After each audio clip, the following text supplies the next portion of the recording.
are live for episode 129 of the Wise Guys podcast. I am your host, Brandon Capozziello. Here with me today, back again, is Nick Perez of the Trophy Room podcast.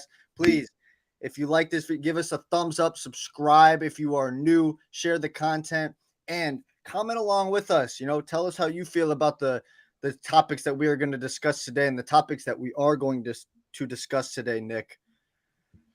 Damian Lillard is now a Milwaukee Buck. We're going to give our reactions as two Miami Heat fans. We're going to be as objective as possible. I pride myself on being an objective Patriots and Miami Heat fan, so we're going to try our best to do that. We're going to get into the NFL world because we always got, the NFL is still the king of the country right now. NFL Week 4 is coming up. We're going to give our pick'ems. We're going to discuss the top 5 teams in the NFL. I'm going to give you my list. Nick's going to react, and we're going to dive into some other things. But, Nick, how are you doing this fine Thursday morning, September 28th, 2023? I'm going to be honest, B, I'm not okay. Everybody knows me as, the Miami Heat fan on Twitter for, when it comes to, this little podcast world, everybody knows me as the Miami guy. I'm the Dame guy. It's a very sad morning. I even texted my boy this morning. I was like, yo, did yesterday really happen? And yeah, and I still wake up. I open social media, and all I see is pictures of Damian Lillard in a Milwaukee Bucks jersey. And it really hurts my soul. Really hurts my soul. Listen, it's not a fun time to be a Miami Heat fan, but Nick, like I said before the show, we're going to talk through it. We're going to get through it together, and I believe that I'm going to get you to see the silver lining for our Miami Heat. But let's stop kidding around with everybody. Let's dive right into the topics. Damian Lillard is now a Milwaukee Buck. The trade details. The Milwaukee Bucks get Damian Lillard. The Portland Trailblazers get Drew Holiday, DeAndre Ayton. I'm sorry if I'm going to butcher this guy's name. Tuamani Camara. The Bucks 2029 first round pick and 2 draft swaps 2028 and 2030. And the Phoenix Suns, the sneaky little Fs that they are, came in and swooped and got Yusuf Nurkic, Nasir Little, Keon Johnson, and the scrappy Grayson Allen. So, right off the bat, Nick, are the Milwaukee Bucks the new favorite of the Eastern Conference? I think they should. I think they should be considered one of the tops, but I honestly do not think they are the favorite because when you look at a guy like Damian, just to talk about the positives, one of the biggest things that a lot of people have been talking about, which I completely agree, is the Bucks really struggled in the half-court offense last year. When you add Damian Lillard is either a top 3 or a top 2 isolation scorer in the league. He's one of the best pick and roll players in the league. He can shoot from the half court line. So it definitely opens up their offense in the half court. But they lose a guy in Drew Holiday. They lose a guy in Grayson Allen. 2 of their main. I'm not saying Grayson Allen is this type of amazing 3-and-D player, but you lose 2 of your great perimeter guys, and now you're losing that. Yes, they're going to have great interior defense with Giannis and runner-up DPOY and Brook Lopez, but that perimeter defense does not look all that, and I feel like that is something that the Boston Celtics have that they don't. So, in my opinion, I still look at the Boston Celtics as a favorite, especially when you add a guy like Kristaps Porzingis. If he's able to stay healthy, he can definitely add to that interior defense with guys like Rob Will and a little bit of Al Horford. But the Boston Celtics have great perimeter defenders in Jason Tatum, Malcolm Brogdon. Still, they get a guy. They have a guy. They just gave Jaylen Brown all that money. And I still have the Boston Celtics as my favorite, but I definitely think the Milwaukee Bucks are close second. I hate to say it, but the Milwaukee Bucks should be viewed as the current favorite in the Eastern Conference, if not the current favorites overall in the NBA. I know Denver Nuggets fans might be not happy to hear that, but listen, Dame and Giannis are currently the best duo in basketball right now. While while they lose Drew Holiday and Grayson Allen, you say, right? Mm-hmm. And that perimeter defense might be a little affected by that. I couldn't care less about that if I'm a Milwaukee Bucks fan. I got a guy in Damian Lillard who can drop 30 in his sleep. Okay, I got a guy in Damian Lillard who'll wave goodbye, hit the Dame time on you with 0 seconds remaining in the fourth quarter From in 40 playoff from in, 40 feet. from 40 feet. From 40. The only drawback, I guess I would say, for the Milwaukee Bucks, the only concern maybe, is obviously this team is going to have to learn how to mesh, right? You got a big new part to that team in Damian Lillard, and he's going to have to learn to integrate himself into the offense, and the team's going to have to integrate themselves with Damian Lillard. That pick and roll is going to be deadly between Dame and Giannis. That is going to be a nasty thing for defenses to try and stop. Good luck with that. But they also have a new rookie head coach in Adrian Griffin. We don't know what he's going to be able to produce, what he's going to be able to put out there. He's a brand new commodity that nobody knows what he's going to give to this team. Could it be positive? Sure. Could it be negative? Yeah. I will say coaching for me, this is how I describe it, right? In the NFL, it's more 50-50 players, coaches. In the NBA, it's more 75-25 players, 75 coaches, 25. But coaching is important, right? Is important. You could see from Eric Spoelstra last year. You can see Ty Lue making that Clippers team without PG and Kawhi very competitive. You see these things. But it's going to be interesting to see what Adrian Griffin is going to give to that Milwaukee Bucks team. I will say this, though. The East is a three-team race. It is. It's the Celtics, it's the Bucks, it's the Miami Heat. Those are the top three teams in the East. With right below them in a different tier is the 76ers. And then in the third tier below that is the Cavs and the Knicks. Those are the tier systems in the Eastern Conference right now. And I do say the Bucks got, the Bucks got what they wanted. And I do want to say this, right? I'm happy for Dame. I'm happy for Giannis. And I'm also happy for the Milwaukee Bucks fans. Even saying as this as a very salty Miami Heat fan, I can be happy for them, right? Because they were possibly going to lose Giannis Antetokounmpo. Giannis made it very clear recently that I'm not here to fuck around. All right, I'm here to win championships. I'm here for legacy. So if you guys are not going to be about that, I'm going to see my way out, and I'm not going to re-sign this contract extension. And Milwaukee, give them credit. The front office said we cannot lose him.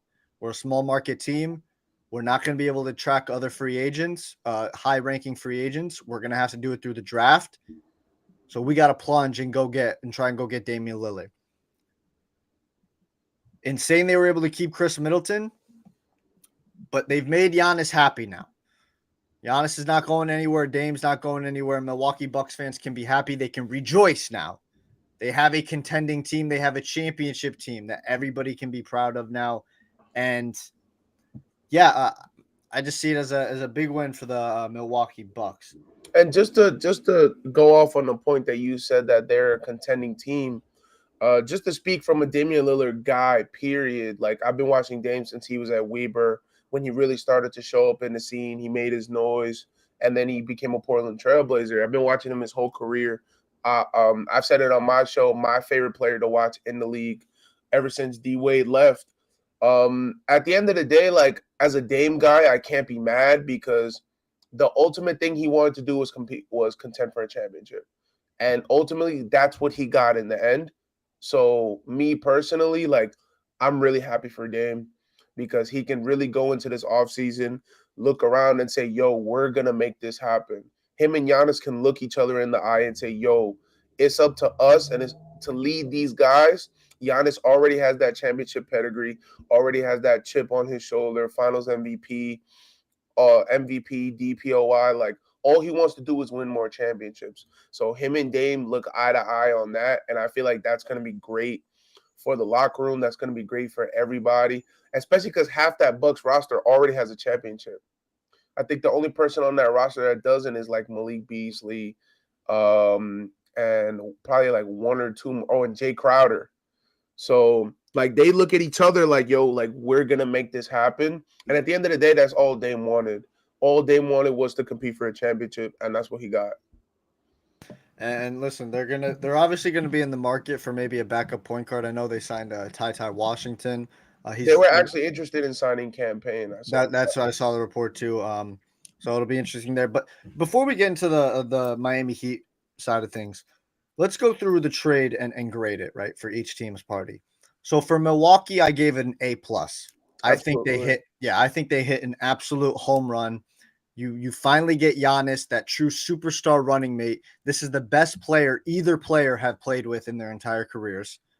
Um, and like I said earlier, you not only showed, but you proved that you are committed to Giannis, you're Mhm. committed to the fans, and you're committed to the future of winning championships and competing for championships. Absolutely. Two top 75 players. Easy. So that's an A plus home run for the Milwaukee Bucks. Would you agree? A plus for the Milwaukee Bucks, Nick? Absolutely, especially when the whole thing about Damian Lillard going to Miami Heat was everybody was talking about Miami's going to offload everything.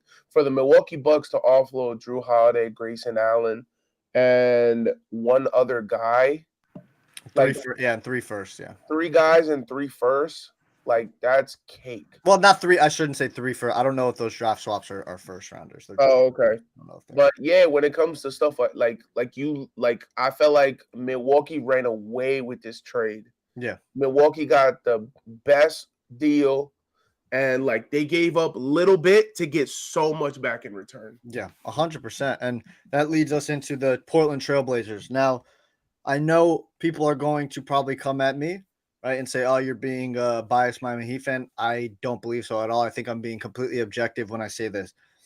The grade is pending currently right now, right? Because I Absolutely. have to see what they get for Drew Holiday. But I don't think they're going to get much for Drew Holiday. I hear people saying Miami should offer 2 firsts and Kyle Lowry. I'm I'm like, "Are not you doing that. out I'm of your not. mind, dude?" No. Um, so I don't know about that, right? But for right now, I'm going to give them a C. And I think that's very, very fair and very solid. Let me explain why. Drew Holiday, you're not going to have on the team anymore, and I don't think you're going to get much back for him. So I'm already saying you're not getting much back for him. Maybe you get a late first round pick. What is that? That's nothing to me right now. You got DeAndre Ayton. Now everybody is apparently speaking very highly on Ayton nowadays. Yesterday, right? Do people forget the last couple of years where everybody was ragging on him? Not only the media, but his teammates and his fucking coaches were questioning his will to win during games. That happened, people.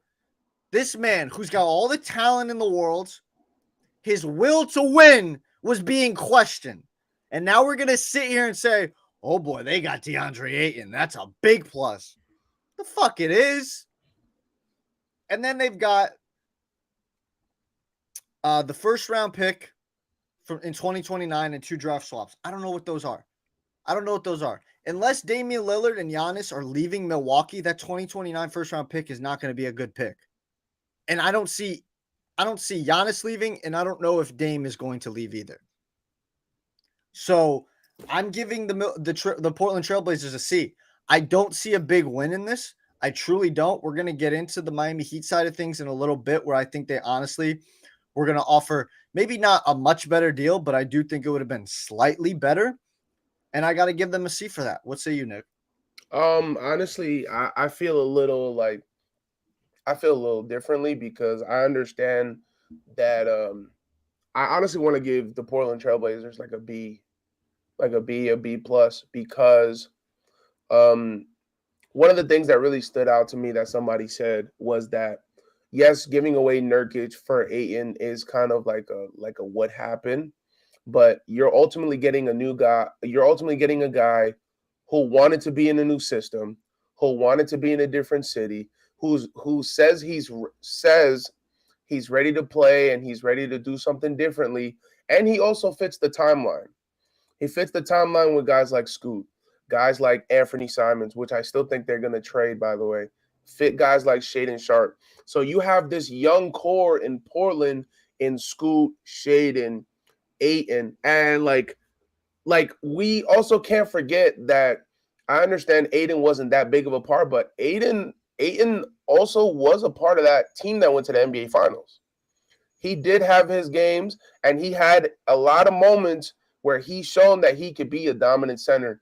He can shoot from the mid range. He can play good defensively. He can be a good lob threat. So I feel like when you're looking at it from Portland's perspective, they got the draft capital that they wanted for 5, 6, 7 years from now, which I still feel like Miami could have gave.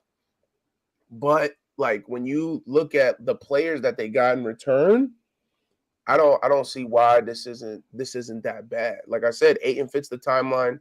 Ayton's definitely gonna fit the young and gun way that they're gonna play. Yeah. So I feel like for them, I give them a B plus. Yeah. And like you said, it all depends on what they get back for Drew Holiday. Yeah, that's going to be the interesting part too. And again, I don't think it's going to be anything great. That's why I give them a C. I think Tyler Hero would have went for a lot more. I think Tyler Hero, because I mean, if we were to believe the reports, Utah and Brooklyn were interested in giving a first round pick, and neither of those teams are going to be incredibly great. So that's going to be a pretty damn good first round pick, unless they give up, another first rounder that they have from a good team, right? I don't know that. Yeah. But the reason, listen, I've been probably the biggest defender of DeAndre Ayton on this show, to be honest with you, Nick. But it's just too many times, fool me once, shame on you. Fool me twice, shame on me. Fool me 3 times, I ain't going to get fooled again. And that's really what it is with DeAndre Ayton. I don't care what you say anymore.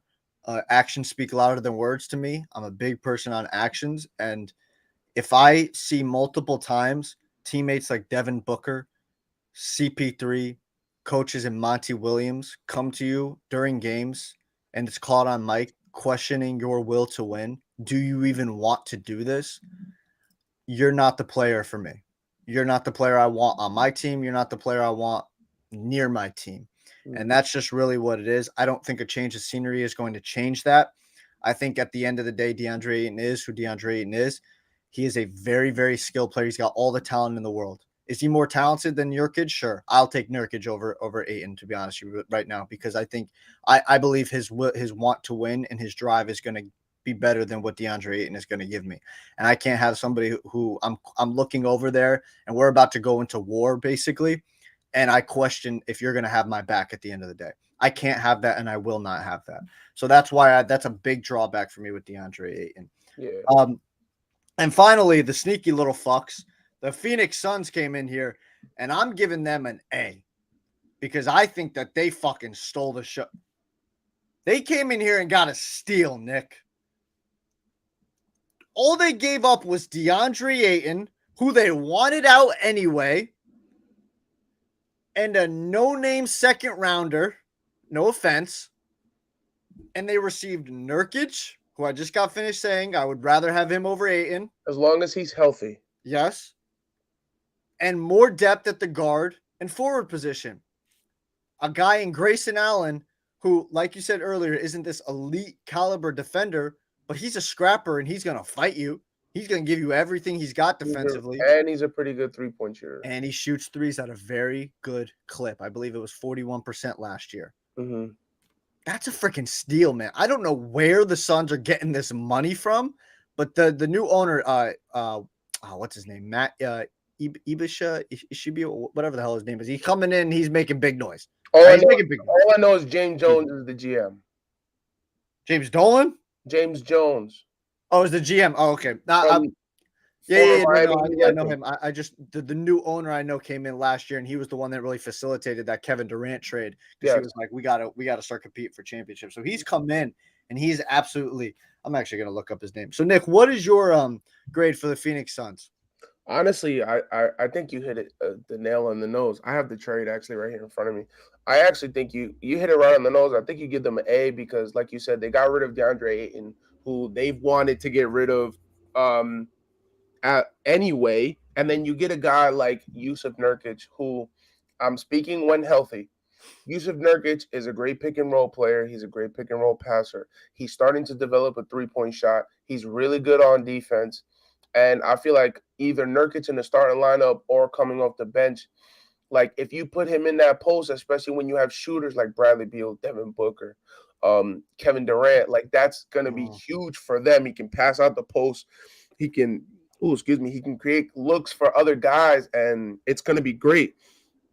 You get a guy like we talked about Grayson Allen earlier, pretty good, pretty decent 3-and-D player, can shoot the three ball at a high clip. He's a scrappy dude. He'll give effort on the defensive end. And one piece that not a lot of people talking about, and I know it because I was a Portland guy watching Portland all these years, and I even watched him in college when he was at UNC, is Nasir Little. I think Nasir Little brings that defense that Grayson Allen doesn't bring. He can play the 3 or the 4. He can stretch the floor. He's very athletic. He's starting to get his own with the 3 ball. So I feel like what you lack in Grayson Allen is what you get in Nasir Little. And I feel like they're going to complement each other really well. And if Nas can stay healthy, I think he's definitely going to be one of those guys. He can be a 6th man or a 7th man coming off the bench. And I think he's going to be really well. This is absolutely insane when you actually really put it into full perspective. The Phoenix Suns this year alone, and we're not even done yet. We're only in September, right? It's not even training camp. Earlier this year, they went out and they got Kevin Durant. His name, the owner of the team's name is Matt Ishbia, by the way. Apologies to him, billionaire. I don't want to offend him. Right? Matt Ishbia came in and he facilitated the trade to going to get Kevin Durant. Then this offseason, he facilitates another trade and gets them Bradley Beal. Okay. And then finally, I forget where the timeline was. Then they get rid of Monty Williams and they bring in a Frank Vogel who I think this is how they looked at it. They said, we don't need to worry about offense. We've got Bradley Beal, Kevin Durant, and Devin Booker. We don't need to worry about offense. Let's bring a defensive-minded head coach in there to get these guys to buy in defensively. And he's won a championship with the Lakers. In recent time, yes. Yes. And then finally, this move right here. They come in, they get rid of DeAndre, and they bring in Nurkic, they bring in Grayson Allen, and like you said, they bring in a Nasir Little and a Keon Johnson, 2 guys to give depth at the guard and forward position. I think Keon is terrible, but okay. He's just a body. He's a body. Yeah, absolutely. Sometimes you need a body sometimes, right? Absolutely. He's a young, fresh legs body you can throw in there at certain times. I think the Suns, like I said, get an A for me. And that's the wrap up on the team grade. So now let's finally get to our discussion point, the Miami Heat. Nick, should the Miami Heat go star hunting after losing out on Damian Lillard? I think we need to. I got to be honest with you, I completely disagree. And I emphatically disagree, actually. I don't first off, name me the guys out there, right? Zach LaVine, he's not a needle mover. Okay, he's not. He's not a needle mover. He's not. Is he top 20? No. He's not top 20. Let's not do that. He's probably like top 30, 40. Yeah, and that's where I mean, ain't nobody who's barely top 30 or top 40 is a needle mover. He's not. He's just not. He's better than Tyler Hero. But I feel like we're splitting hairs here if we're being honest with you. Okay, if I'm being honest with you, tell me what Zach LaVine has done that's so special. Zach LaVine is a 2-time All-Star. What does All-Star mean nowadays? What does it mean nowadays with the reserves? It's like the Pro Bowl. What does it mean nowadays? No, I understand what you're saying, but I hear you. It's a nice award nowadays. Sure, I like that, but you also realistically. What has Zach LaVine done besides he's a 25 plus per game scorer, right? What is he do? That's the biggest. But Tyler Hero is 24, 23 years old. He just averaged 20 points per game. He's too hurt. Who? Tyler. And well, so is Zach. But Zach got injured too. But my thing about Zach LaVine is what a lot of people don't see is that yes, we have Jimmy who guards the perimeter and stuff like that. Mm-hmm. But I think if you add Zach is another two-way guard that you can also rely on both ends. If Jimmy has a hard matchup, Jimmy can focus on the defensive end, stopping the best guys. Zach can take over offensively. He's carried an offense, which he's been doing for a while in Chicago before DeMar came. Mm-hmm. And then on vice versa, like if Zach says, "Yo, I'll lock this guy up," Jimmy can go off. And honestly, I feel like when it comes to the Miami Heat, I think we just need a better regular season player. Yes, Tyler's been great for us in the regular season. Not that great in the playoffs, hasn't been healthy. But when you look at a guy like Zach LaVine, like I said, the two-way ability is there. Zach LaVine is a 25, 26 point per game scorer during the year. Mm-hmm. If he can, he plays between 60 and 75 games a year. Mm-hmm. If Zach can come in and be that regular season guy, Jimmy can ultimately do what he wants. Jimmy can coast during the regular season. And when the playoffs come, Zach could take a little bit of a step back and Jimmy can go nuts. And I feel like Zach LaVine is not that bad of a pick and roll player where he can play with Bam Adebayo. Zach LaVine's not a stagnant player where Zach LaVine can play off of Bam Adebayo, which is ultimately what I wanted in Damian Lillard. Yeah, Nick. That's another thing we didn't talk about earlier. Are you cutting me off? No, I know. I just. No, I'm just saying, like when you look at just to like bring this back a little bit, when you look at the guys that the Milwaukee Bucks have, Damian Lillard would have been a better fit in the Miami Heat. I'm going to talk a little bit more about this on my show. Yeah. Is that like the reason he wanted to go to Miami for a reason? Mm-hmm. Now that he's in Milwaukee, when it comes to the offense and being the point guard, it's like Portland all over again. Mm. You're the main guy. Mm-hmm. Well, not the main guy because they have Giannis, but when you're looking at it from a half-point perspective, you're the main guy. He's going to be the number one scoring option. You're the main, especially in the half-court offense. You're the main and in the guy. fourth quarter. Exactly. Yeah. Exactly. You're the main guy. You have the ball in your hands. You make all the decisions. Mm-hmm. If you would have went to the Miami Heat, you didn't have to do all that. No. Because you have guys like Jimmy you can play off of. You can play off ball with guys like Bam Adebayo. You can, like, even if we didn't trade Kyle Lowry, like you could have played off guys like Kyle Lowry. Yeah. You could have played off of guys like Caleb Martin if he didn't get traded. Like it would have been a lot less of a load for Damian Lillard, but like I get it why you ultimately chose Milwaukee because like you and he didn't choose it. He didn't choose it. Well, but Nick, this is what I want to get back to the Zach LaVine point, right? Tell me when, huh? All right. I said, oh, yeah, I'm sorry. My bad. Okay. No, it's okay. Tell me when I'm telling lies. Devin Booker's better than Zach LaVine. Of course. Paul George is better than Zach LaVine. Yes. Jaylen Brown is better than Zach LaVine. Yes. Donovan Mitchell is better than Zach LaVine. Yes. Anthony Edwards is better than Zach LaVine. Give me Anthony Edwards one more year, especially after the time he just spent with Team USA. Give me Zach. So you believe Anthony Edwards will be better than at the end? If we have this conversation at the end of next year, if Anthony Edwards makes that little bit of a leap, then yes, I'll go Anthony Edwards over Zach LaVine. Okay. Bradley Beal is better than Zach LaVine.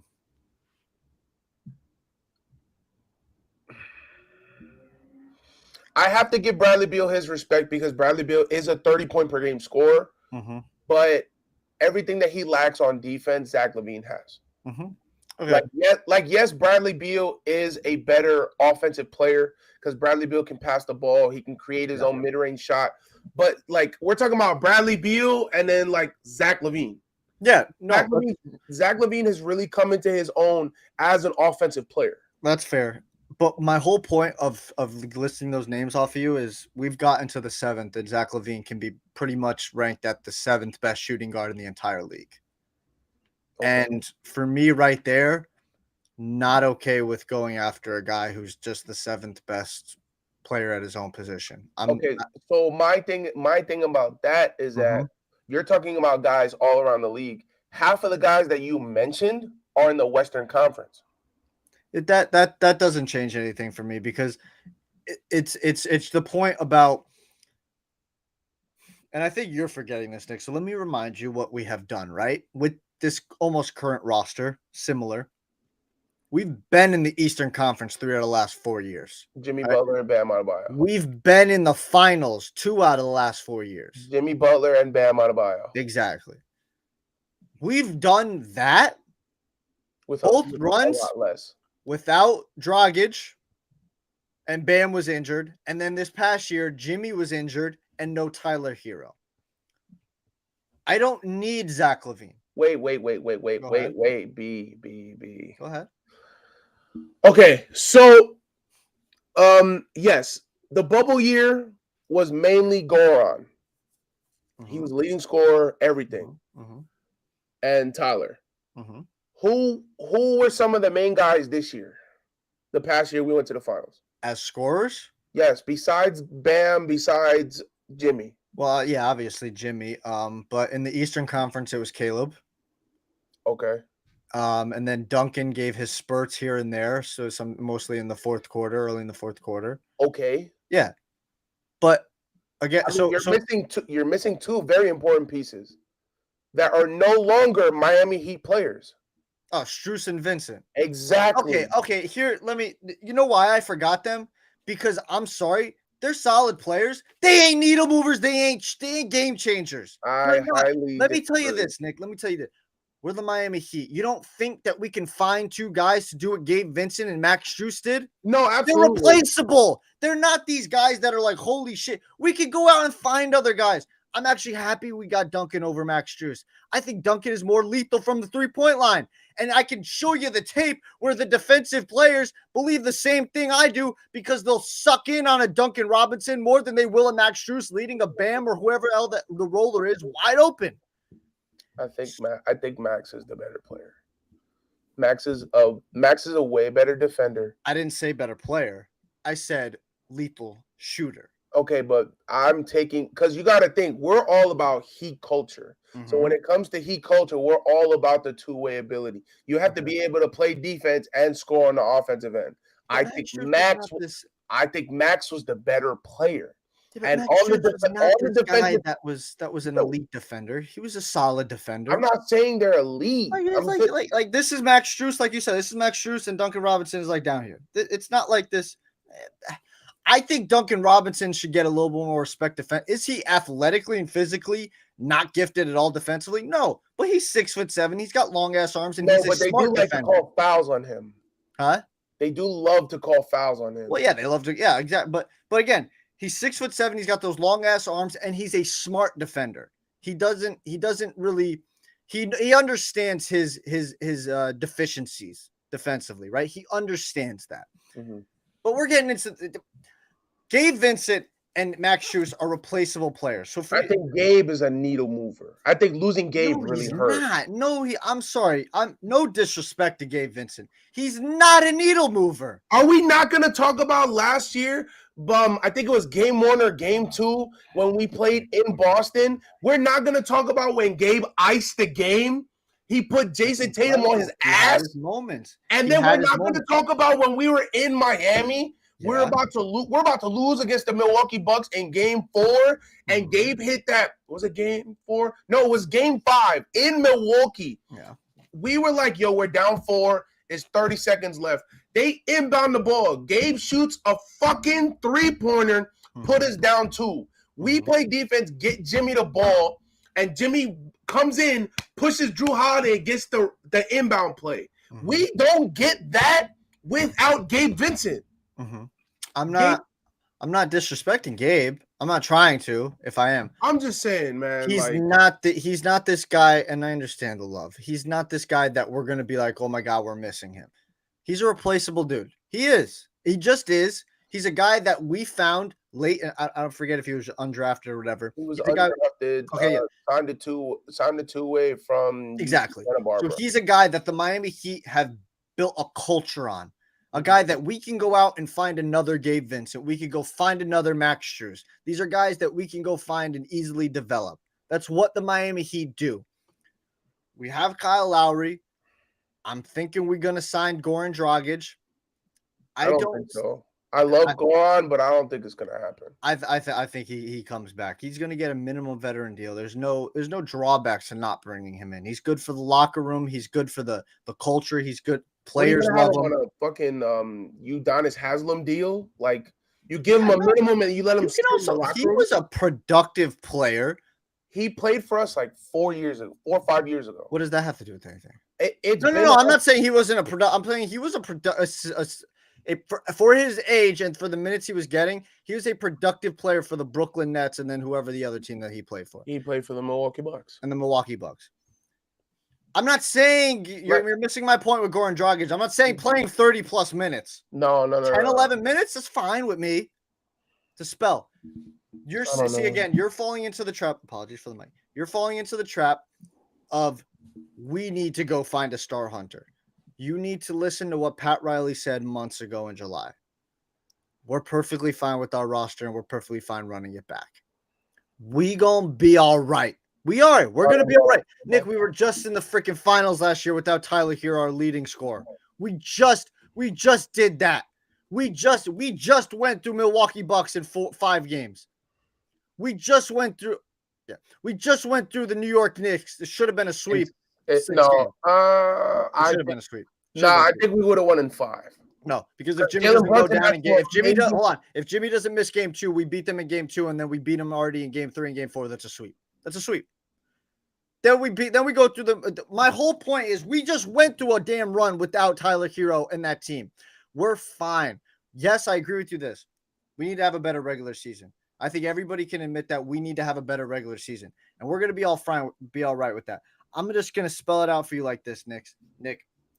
It's 5 letters. And a guy that plays for your New York Jets, well, he's injured right now. RELAX. Relax.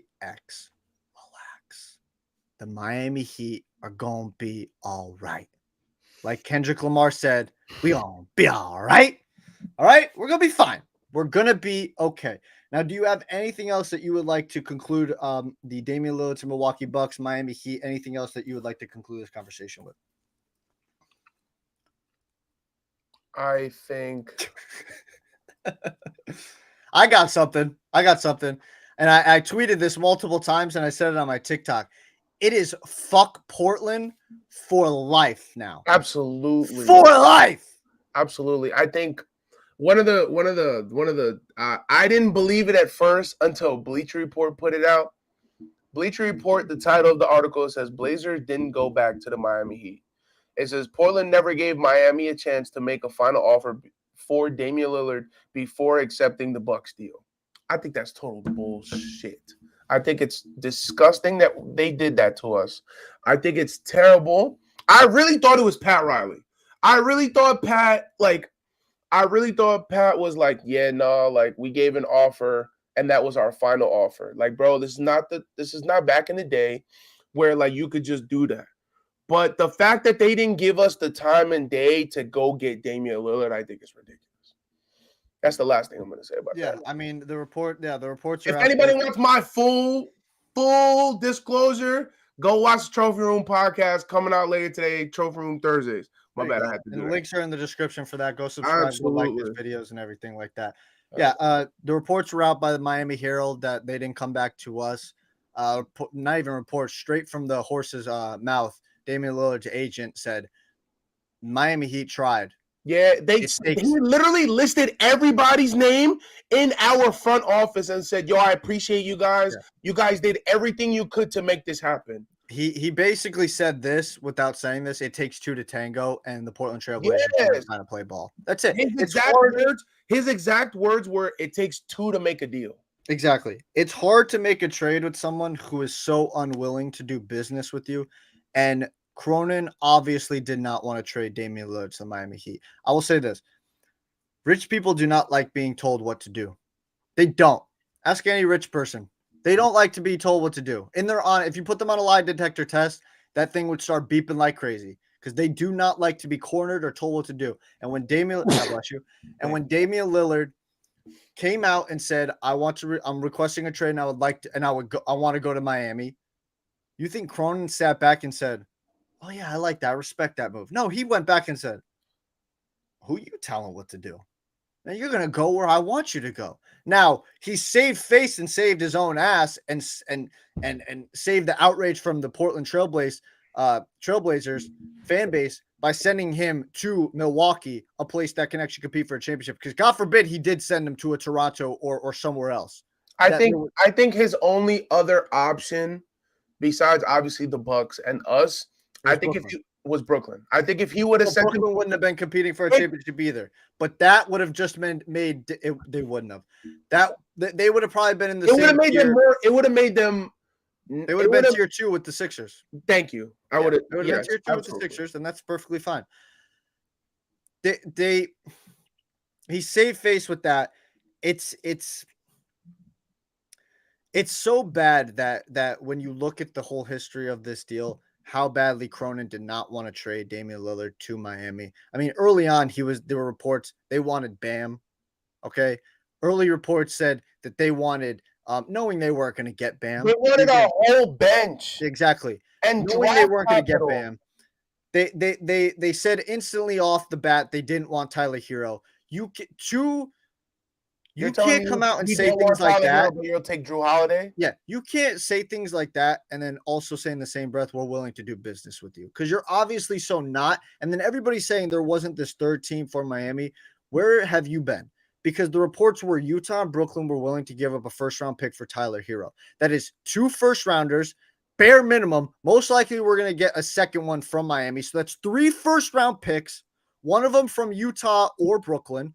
You're getting Kyle Lowry, probably a veteran, similar player to Drew Holiday, not in the same vein. He's not the same player as Drew right now because he's aged, but a veteran presence who can come in there on an expiring deal and just help corral those young players that you got in Portland. You get a Jovic. You get another young rookie player that we have that I'm blanking off. What was that? Jaime Jaquez. No, I don't think he could have been a part of the trade unless we were another kid. I'm blanking on his freaking name right now. But Orlando Robinson, maybe, I don't know. Besides the point, Nick. Besides the point. Absolutely. Absolutely. Cronin just did not want this to happen. And listen, like I said, it's sour grape, sure, whatever. But I'm being as objective as I can, looking at the full picture. And it just screams to me he didn't want to play ball. He didn't. It was very much out of spite, not wanting to trade him to Miami because Damian Lillard requested it and said, "I want to go to Miami." And again, I will end it with this, Nick. Rich people do not like to be told what to do. They like to be in control. And if anybody is a professional wrestling fan, especially a WWE fan, you know a guy by the name of Triple H. His theme song, the first words out of it, Nick, let me read it to you right now. It's all about the game and how you play it.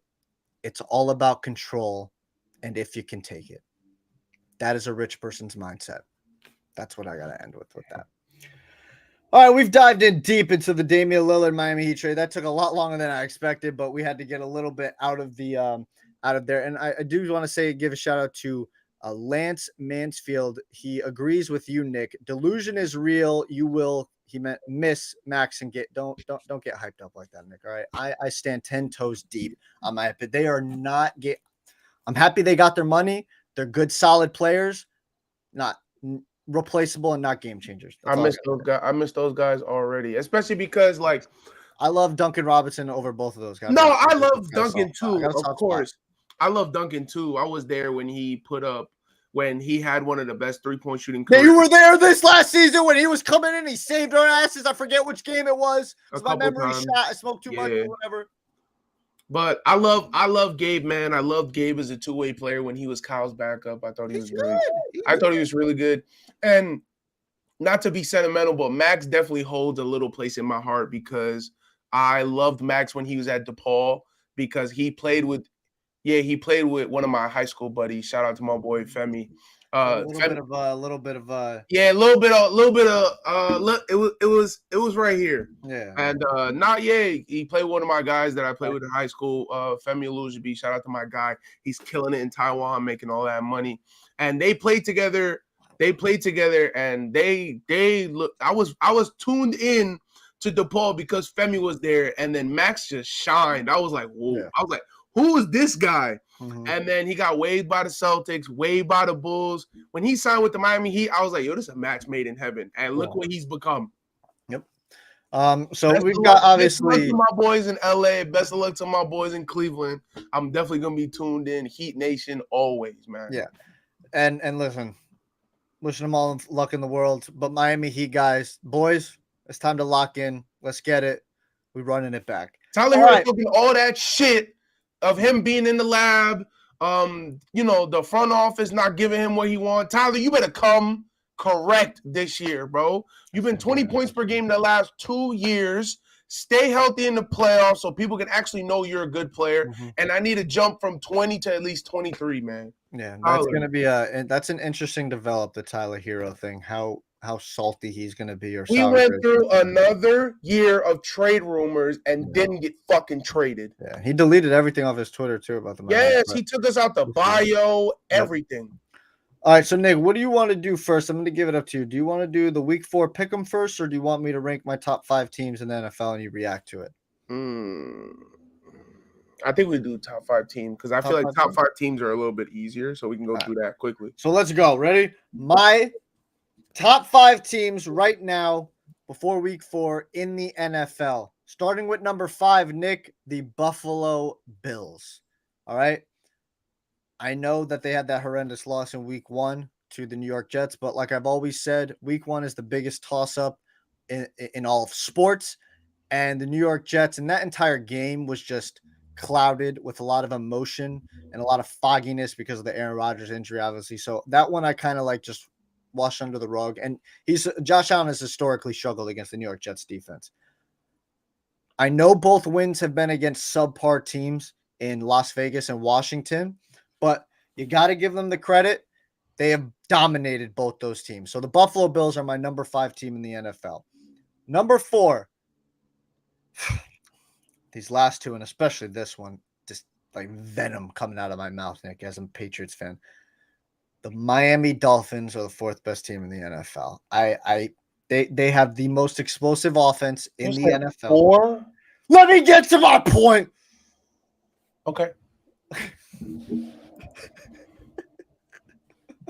Okay. I'm listening. Okay. I'm listening.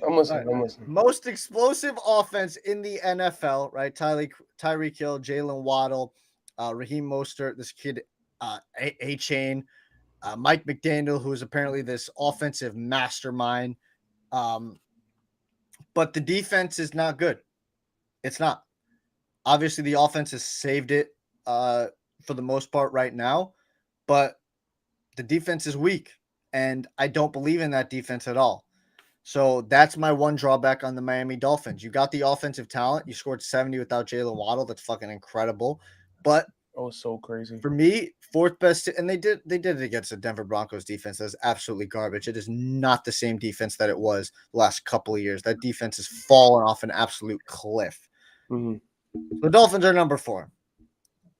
Number 3, the reigning defending Super Bowl champions, Kansas City Chiefs. Now, I know there's concerns also in Kansas City. That defense is basically nothing. It's Chris Jones or bust, really. The offense, I'm a little worried about the tackles and the receiving core, but when you got Patrick Mahomes, when you got Andy Reid, when you got Travis Kelce, and when you got Chris Jones, you got to believe in that team. You got to believe in that unit. They're going to always be there, and they are still the team, quote unquote, to beat in the NFL. And they got, a new fan in the score in the boxes. Right? So y'all listen, Travis Kelce, that bank account coming in big, 400% increase on his jersey sales. It's disgusting. And Big Cat had the freaking unmitigated gall to say Travis Kelce is a bigger star than Taylor Swift. You out of your ever-loving mind? You know who the fuck Taylor Swift is? I'm not even crazy about Taylor Swift, but I know who she is. Love T-Swizz. I'm a big Swiftie. I love T-Swizz. Number 2, the reigning defending NFC champions, the Philadelphia Eagles. They are they are a team that probably is the most. You're gonna leave off. I already know a team you're gonna leave off, and this is blowing my mind right now. Interesting, because I feel like I'm being very fair here. Because I was actually trying to a little bit of leaving off the Dolphins, but okay. There's no. I'm not. Number 2 is the Philadelphia Eagles. They are one of the most complete teams in the NFL. Them and my number 1 team. They're the most complete teams in the NFL from top to bottom, T to B, B to T. Okay. They've won ugly. They're past their first 3 games. All 3 games have been ugly wins, but they got the wins, right? They got the dubs, and that's all that matters. And I remember this quote from Eli I just heard recently, Eli Manning, who said he always likes it when, even when you're not playing your best football and you're winning ugly games, if you're still winning them, that gives you a lot of confidence because you haven't even played your best football yet. So I kind of subscribe to that thought process. So that's why I have the Philadelphia Eagles number 2 in the NFL. And number 1, the best team in the NFL is the San Francisco 49ers. I knew it. They have the best defense in the NFL since Trevon Diggs went down. I was beating that drum, the Cowboys, but Diggs is down. So now the 49ers have the unmatched best defense in the NFL. And like I said, top to bottom, them and the Eagles are the best and most complete teams in the NFL. They really don't have weaknesses on either side of the football. The only concerns of the 49ers is Brock Purdy's deep ball. It's a little rusty after the injury. He's going to have to get it back. It's going to be probably have to be more middle of the field, more short, intermediate stuff with him, and maybe take 1 or 3 shots in the game and not try to force it down there. And the other concerns are always the injury proneness of a Kittle, Debo, and CMC. Knocking on wood for them. I'm not wishing anything, but you got to have that out there. And now you got to put Brandon Ayuk on that list. I don't think he's necessarily injury I think he just got hurt. Yeah, I mean, he maybe like he's like Debo. They're just too tough for their own good, and they just put themselves in positions that are, not the best, right? So I've got the Buffalo Bills as number 5, the Miami Dolphins as number 4, the Kansas City Chiefs as number 3, the Philadelphia Eagles as number 2, and the San Francisco 49ers at number 1. Nick, who am I missing off this list? Yo, oh my God. I know they had a bad week last week, but where are the Dallas Cowboys, man? I understand losing to the Cardinals is wild. They lost to a high school varsity JV team. Yeah. You lose Trevon Diggs. Yeah. But, bro. Nick, let me explain to you, right? Micah Parsons is arguably the best defensive player in the league next to Aaron Donald and TJ Watt. And Nick Bosa. They scored. They beat the Giants 40-0, mainly because of the defense. They beat the New York Jets 30-10, mainly because of the defense. And the main part of that defense is Micah Parsons. Yeah. Bro, and I understand Stephon Gilmore, no scrubs. And, I understand Stephon Gilmore, no scrubs. I would arguably put the Put the Cowboys over the Bills because the Bills defense hasn't looked that good either. No. Yeah. Okay. So is that where you would have the Cowboys as the 5th best? Yes, at number 5. That's fair. I would have Dallas 5. Mm-hmm. I'd probably have KC 4. Okay. Eagles 3, Miami 2, San Fran 1. Okay, that's fair. Let me hear you. It's just for me. Nick, who's been higher on the damn Cowboys than this guy right here? That's why I'm surprised you left them off. It's literally goes Michael Irvin, Skip Bayless, Brandon Capozziello as the Dallas Cowboys believers. Okay, that's just what it is right now. But I have to be objective, and I told you in the beginning, I pride myself on being objective. I cannot have you coming in to my top 5 teams when you just had a loss to, like you said, a JV high school football team in the Arizona, the worst team in the NFL. I know they got the win over the Cowboys, but they're the worst team in the NFL, and there's no offense to that team. They just lack the talent. It is what it is. I can't have you as the 5th best team. James had a field day. He did. I just can't have you as my 5th best team. So you have to fall out of the top 5. You can't come in off a loss like that. All these other teams are coming off of wins and multiple wins. 3 teams are undefeated. So I can't have the Cowboys in there. And honestly, this is a great transition to the next topic of, do I still have the Cowboys as the favorites in the NFC? And the answer is no right now. I've come very down on the Dallas Cowboys. And I'll tell you why. It's because Trevon Diggs is no longer there. And Trevon Diggs is an integral part of that defense. Is Micah Parsons the best player on that defense? 1,000%. You got no qualms with me. But Trevon Diggs is the heart and soul of that defense. He's the guy that fires them up and gets it. Everybody saw the clip in the offseason of him talking that shit to Dak Prescott. That's what Trevon Diggs brings. You don't have that anymore. They were emotionally distraught after Trevon Diggs went down and torn his ACL. I was emotionally distraught. It literally killed practice. Non-contact. It literally killed my entire mood. because I was ready this entire year of Dallas Cowboys are win. This is their year. It's done. It's dead. You can't do it now because the same things are lingering from last year. Last year, two main problems on that defense. They couldn't stop a freaking running play, and they got ran down their throat against the damn Arizona Cardinals. Mozzie Smith, first-round pick, is not looking the same. He only played 15 snaps in that game. I don't know what's going on there. You were supposed to be the helper in that defensive line. You have done fuck all. Fuck all. And their other weakness last year was Trayvon Diggs could shut down one side. They had no other cornerback. So the offense just attacked every other cornerback. And that's what they can do this year. Stephon Gilmore, okay. And Stephon Gilmore was getting cooked by Marquise Brown. Maybe that was more speed than actually talent. I'm willing to give him that. That's the way it looked to me. It is. It's very fair for that. But it's still the same problem. You got Gilmore over there. Okay, he's an incredibly great cornerback still. More technique and smarts over actual physical talent anymore because of the age, but still get the job done. But you got no other real cornerbacks. Blandis played good, but he's a late round pick. Is he going to come back to the form? Jordan Lewis, I really like Jordan Lewis. He's coming off a Liz Frank injury, I believe. That's tough to come back from. It just, I'm very, very worried about the Dallas Cowboys and the offense. I don't know what's going on. I thought Brandon Cooks was going to be much better. Maybe I believe he's got an injured MCL. Maybe that's more hurting him a lot more than. But CeeDee Lamb is looking really good. CeeDee Lamb's incredible. So Michael Gallup had a good game. So is Tony. But I don't know what's going on there. I don't. I think Mike McCarthy is starting to reap his bad influence on that, and the offensive play calling is terrible. I mean, you look at Kellen Moore in Los Angeles, that offense is fucking killing it. Killing it. Justin Herbert is having a field day. This guy's completing almost 40 passes in a game. Winning is a quarterback stat. 100%.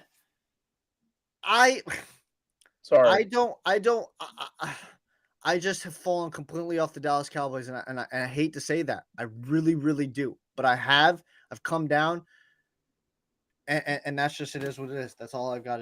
It's sad to say. I hate to say that, but that's no, I get it. It's just like, I don't know, man. Trayvon Diggs injury, that really sucks. Just killed me. That really sucks. I'm not even so bad. But that wraps up that segment. So now let's get into our final time. It's getting a little hot here. Hold on. It's getting hot in here. Let me not complete the song. Week 4 NFL Pick'em tonight, Nick. I don't know if you did the Pick'em in our Yahoo Fantasy Football. I haven't done that yet. Oh, his eyes just got real wide. All I'm saying is in Pick'ems, I'm in 3rd place. I'm killing right now. You're doing all right. I'm killing. Let me look up the standings. I think after week 2, I was like 22-10. Yeah, Nick thinks he's lit. He's not that. I'm going crazy right now. All right, Nick is right now 31-17 is his record. He is 4th. What? Yeah. Damn. So number 1 is my boy Sean, who's been on the show. He's coming in big, 33-15. He's tied with my boy Tommy.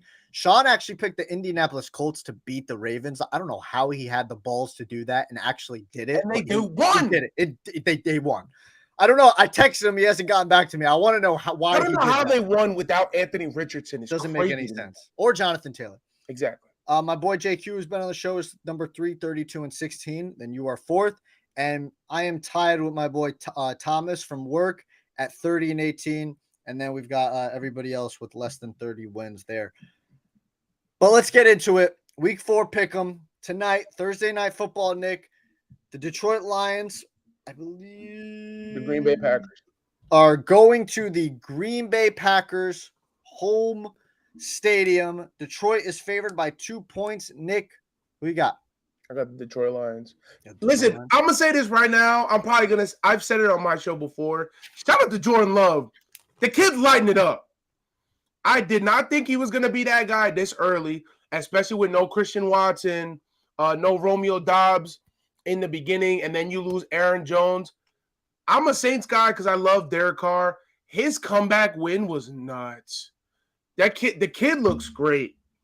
Bills defense is number 2 overall, so I don't know how they haven't looked good. Oh, I get it. But Nick's just reading the comments. I mean, like I get it. Well, they're you want to know because they played the damn Raiders and the freaking Commanders. Okay, man. Absolutely. Let's see what happens. And they played the Jets. So I mean, that's nothing to say. I know no Aaron Rodgers. Yeah, I know Raiders have an explosive offense, but like, come on, man, let's not, Yeah. But not Yeah, so you got the Lions winning. I got the Lions winning tonight. Yes. Okay. In Green Bay, you got listen, the Lions are coming off a big bounce back win against the Atlanta Falcons after losing a crusher against the Seahawks. That was nuts. Yep, this is their first divisional game of the season against Green Bay. The Lions are going to be out without CJ Gardner-Johnson, which is a big blow. It's a big free agent signing for that defense. He's a big help to that already weak defense. The Packers came away with a close win against the Saints. I like the Packers defense, Nick. The offense, like you said, has worked so far. Jordan Love, he's throwing up touchdowns. He's getting the yardage. His completion percentage is absolute ass. He's a 53.1% completion percent. Oh it's my gotten the God. job done. No, that is bad. That is bad. That kid, that's not going to work. That's like if you're a point guard and you're shooting 50% from the free throw line. It's not going to work. You have to bump that up. I got Detroit in a close game though, so I'm gonna take Detroit winning a close game. I'm still very high in Detroit, but that defense does need some more work. Next up, 9:30 a.m. Nick, everybody be ready. ESPN Plus Sunday morning in London, Wembley Stadium. The Falcons taking on the Jacksonville Jaguars. Who you got, Nick? I got the Jacksonville Jaguars because I'm losing 2 weeks in a row. Has definitely I don't want to say demoralized, but definitely leaves a sting in the locker room, especially because Trevor Lawrence is supposed to be this guy, adding Calvin Ridley. And you saw it week one. Week one, they looked so good. But now you're going against this team like Jacksonville needs to come out with a W. Yeah. And I'm going with them. Hold on 1 second. I just wanna pull this up real quick. This makes no sense from Darren Gordon Hill. Hates me and my Cowboys. I am the biggest Cowboys supporter, not named Michael Irvin and Skip Bayless. I don't want to hear it. I just have to say he did pick Dallas to win the Super Bowl. I did pick Dallas to win the Super Bowl. I remember that. I got a lot of hate for it. I remember that. I remember that. So Falcons and Jaguars. The Falcons have arguably the best running attack in all of football. I got to be honest with you. I think Bijan is a freak. He's a freak. I honestly think that they should probably go take a flyer on a Cam Newton. I think because I don't think Desmond Ridder is that guy. I think Cam Newton can make that running attack that much better. For Caleb Williams. Tank for Caleb. Yeah, I mean, either tank for Caleb or get. I think they're gonna. I just think they're gonna win too many games to. And now I know what you mean is actually tank, but I just think that they're gonna win too many. Like they're gonna win like 5, 6, maybe even 7 games, and they're not gonna be able to contention for that. But AJ Terrell is that dude in the cornerback room. Like you said, the Jags have been very disappointing this season. For a team that I picked to be in the Super Bowl this year, and I thought they were gonna take a big jump, has not done that. The O-line has been absolutely terrible. They need to step it up. Absolutely. Trevor you saw it in week one, though. You saw the firepower they had in week one. Calvin Ridley looked like a stud. He did, but who were they playing? Week one. I'm pretty sure they played the Indianapolis Colts, if I'm not mistaken. I think they played the Colts, and they have the worst secondary league. And since then, Calvin Ridley has not looked the same. Now, that probably has to do more with taking a year plus off, but I expect a little bit more from Calvin Ridley later. I think he gets back to form. Christian Kirk was really good too. AJ Terrell is going to be a tough match. We have Christian Kirk. My whole point is the offensive line has been a weakness so far. Their run blocking and pass blocking has ranked bottom 11 in both categories, so they need to step it up there. But I will say this. London is kind of a home away from home for the Jacksonville Jaguars. They play a lot there. They're going to play next week in London as well, hosting the Buffalo Bills. So I'm going to go with the Jacksonville Jaguars to get the job done after an embarrassing blowout loss to the Houston Texans. That cannot happen. Not happen. Next up, we've got the Miami Dolphins headed to Buffalo to take on the Bills. The Bills are favored by -2.5. I don't understand how this is a 1:00 game. This is going to be a shootout. Talk to me. Oh, man, I don't know who to pick. I don't know who to pick, man. Let me tell you this. Tua's been on a tear. Huh? Tua has been on a tear. The offense has been outstanding. Tua has done his job, and as a Tua skeptic, still a skeptic, I'm going to give him his credit, but I'm not going to sit here and say, listen, man, it is more to do with Jalen Waddle, Tyreek Hill, and Mike McDaniel. It is. It's just plain and simple. It is. And I think if you put a lot of quarterbacks in that position, they do a lot of similar things to Tua Tagovailoa. I don't know about that. I do know I'm about not. that. Listen, I'm not gonna take credit away from Mike McDaniel. Mike McDaniel is one of the premier offensive guys in this league. I'm not gonna take away from Tyreek Hill. We all know who Tyreek Hill is. We all know who Jalen Waddle is. But there are some throws that Tua makes, man, that you see it and you think in your head, yo, I think the only other guy that can make that throw is probably Mahomes. Stop. I'm not comparing him to Patrick Mahomes. I'm not saying you're comparing him, but stop it. Okay, There's but so I'm many saying, quarterbacks like, that can make that. I'm just saying, man, because there have been some throws where you've seen Tua make, and I'm like, wow, like he made that play. Yeah, and I've seen a lot of throws where he's underthrown it, and Tyreek Hill and Jalen Waddle have saved his ass. Absolutely. So that's just what I say. And I'm listen, giving him his credit. He's making some plays, but let's not sit here and say he's doing anything outstanding. Because what did he look like without Mike McDaniel and Tyreek Hill? That's very true. Yeah. I'm not gonna lie to you though. A lot of people talking about Tua for MVP. Mm-hmm. I think if the Dolphins have the success that everybody thinks they're gonna have, I think it's gonna lean more on Tyreek than Tua. It'll be interesting. It'll be interesting to come down. If Tyreek Hill gets 2,000 yards, that's definitely going to be a conversation to be had. Well, he's got to stay healthy. That's the number one thing. In terms of this game, I don't know who to pick. I don't know. The Bills got back on track by beating two subpar teams, like I said. Their confidence is up for this big divisional. They put up 38 apiece. Yeah, their confidence is up for this big divisional clash. I'm really, really tight that the Dolphins got New England and Buffalo early on in the season. So now when they go play later on there, they're going to be in Miami. It's going to be warm for them. Don't think that was an accident by the schedule makers either. Don't think that was. But full transparency, I hate the Miami Dolphins. I really do. I really do. As a New England Patriots fan, I hate the Miami Dolphins, and I hate the success they're having. Say that. I hate the success they're having. Okay, I do. I listen. Mike McDaniel has grown on me. I'm gaining a lot of respect and love for him. I just like his weirdness and his swag that he's got. But so funny. Yeah. So I'm gonna respect for him because he comes to Miami Heat games. Yeah, but I'm gonna say this right now, full transparency. I'll be rooting for the Buffalo Bills. I will be. So I'm gonna pick the Buffalo Bills to beat the Miami Dolphins. Honestly, I'm probably gonna. Yeah, I don't know. Straight up, fuck the Dolphins. I'm not even gonna make a pick because it's so hard. It's like I love Josh Allen. I love Stephon Diggs. Stephon Diggs is one of my favorite players in the league, but like that offense is so high powered, it's disgusting. Mm-hmm. All right, next up, Nick, we've got the Denver Broncos. Oh my God, the battle of the mids. Yep, headed to I don't even know about mid. Headed to Chicago to take on the Bears. The Broncos are favored by 3.5. Who you got? I'm going with the Denver Broncos. Yeah, I listen. As much as I love Justin Fields, mm-hmm. and I'm a firm believer in Justin, he has not looked good this year.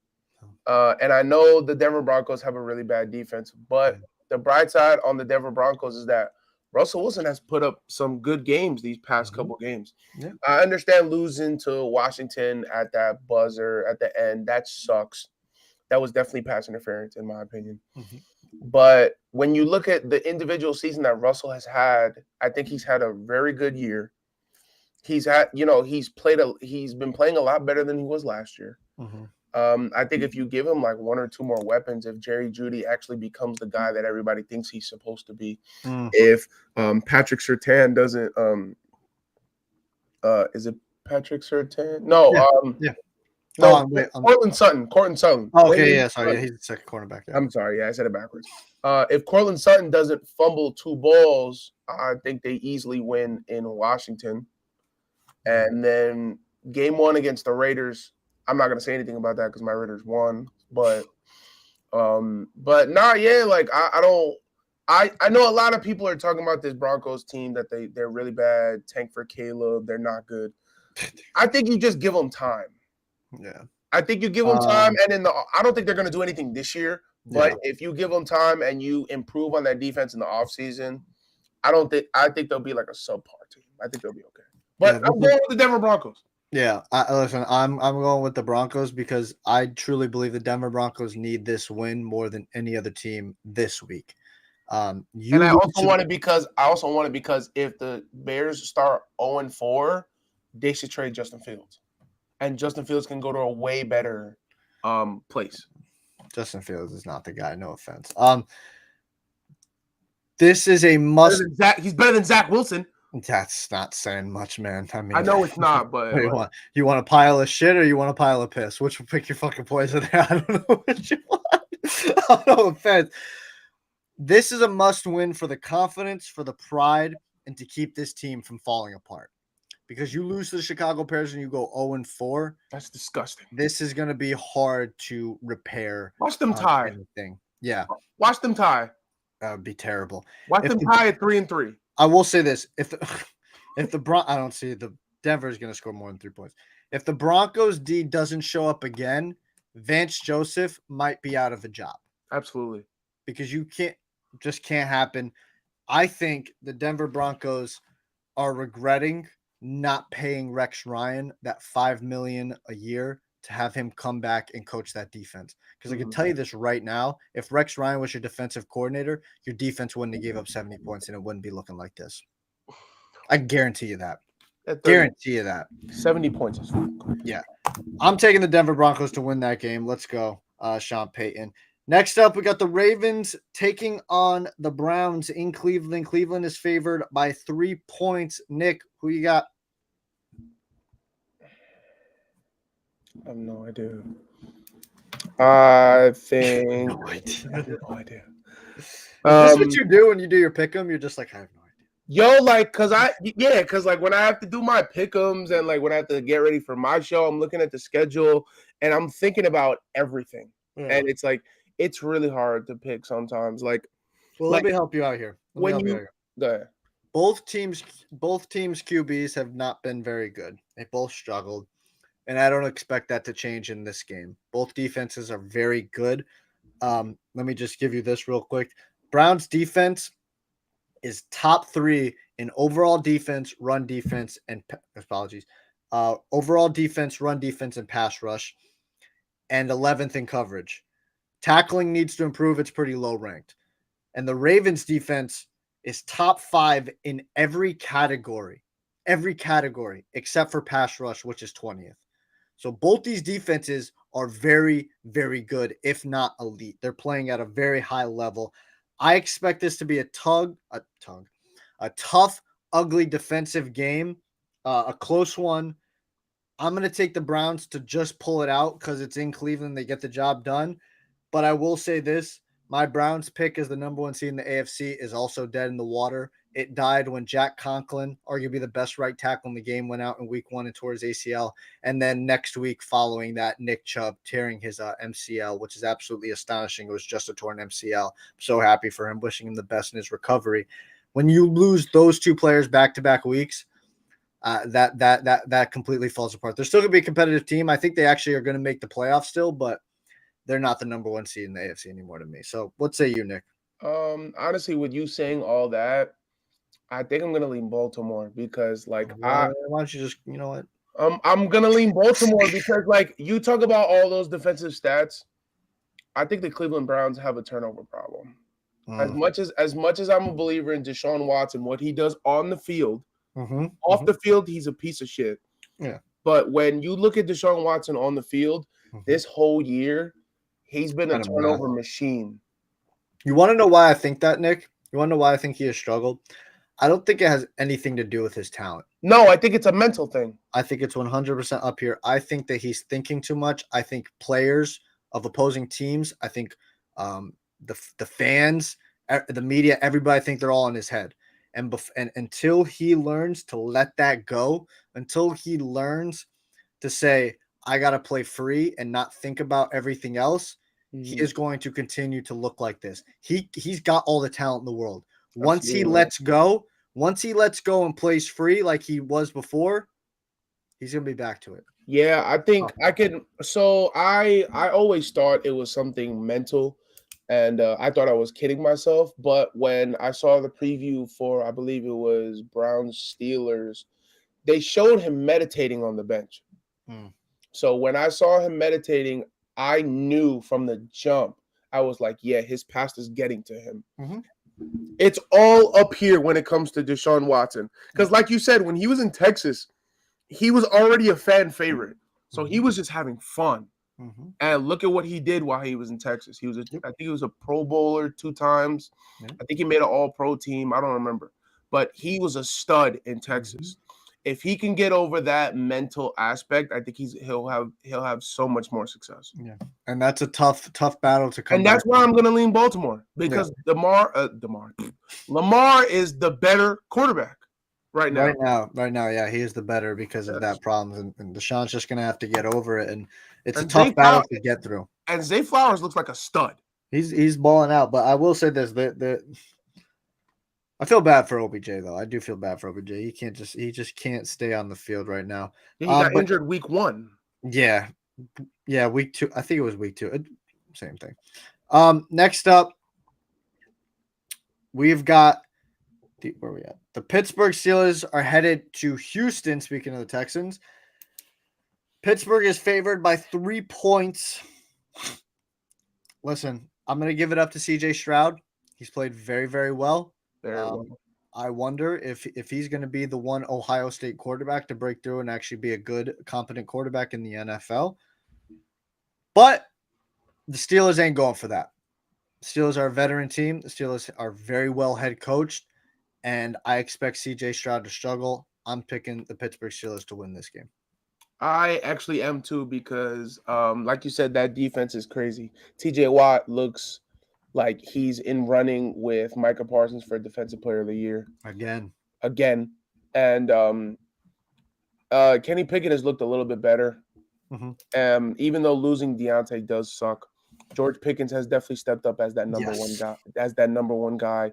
Najee hasn't looked really that good, but he had a little bit of a spark last week and even the week before. So I'm going with Pittsburgh.